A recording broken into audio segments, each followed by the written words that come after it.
మేడారం వెళ్లే సాహసం చేయకండి, ముక్కులు పగులుతాయి. ఆసియా ఖండంలోని అతిపెద్ద గిరిజన జాతరగా పేరుగాంచిన మేడారం మహాజాతర ముగిసింది. 4 రోజుల పాటు జరిగిన ఈ మహాజాతరకు కేవలం తెలంగాణ రాష్ట్రం నుంచే కాదు, దేశ నలుమూలల నుంచి భక్తులు అధిక సంఖ్యలో తరలివచ్చారు. 2 కోట్ల వరకు భక్తులు తరలివచ్చి అమ్మవారిని దర్శించుకున్నట్లు అధికారులు అంచనా వేశారు. మేడారం పరిసరాలు మొత్తం జాతర ముగిసిన అనంతరం భారీగా పేరుకుపోయిన వ్యర్థాలతో నిండిపోయాయి. భక్తులు ఇక్కడ వదిలి వెళ్లిన టన్నుల కొద్ది చెత్తను శుభ్రం చేయడం అధికారులు, పారిశుద్ధ్య కార్మికులకు పెద్ద సవాల్గా మారింది. జంతు, కోళ్ల వ్యర్థాలు కుళ్లిపోవడంతో ఆ ప్రాంతం మొత్తం దుర్గంధంతో వెదజల్లుతోంది. అయితే పరిస్థితిని అదుపులోకి తీసుకొచ్చేందుకు అధికారులు ప్రత్యేక కార్యాచరణ రూపొందించి ముందుకు వెళ్తున్నారు.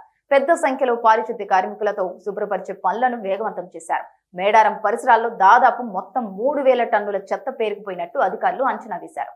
పరిసర ప్రాంతాల్లో మొత్తం జంతువు కళేబరాలు, ప్లాస్టిక్ వస్తువులు, చెత్త చెదారం పేరుకుపోయాయి. దీంతో డిపిఓ వెంకయ్య ఆధ్వర్యంలో 6000 మంది పారిశుద్ధ్య కార్మికులతో శుభ్రం చేసే పనులు చేపట్టారు. కార్మికులు ఉదయం 6 గంటల నుంచి సాయంత్రం 6 గంటల వరకు షిఫ్ట్ల వారీగా చెత్తను సేకరిస్తున్నారు. సేకరించినటువంటి చెత్తను ఎప్పటికప్పుడు ట్రాక్టర్ల ద్వారా డంపింగ్ యార్డుకు తరలిస్తున్నారు.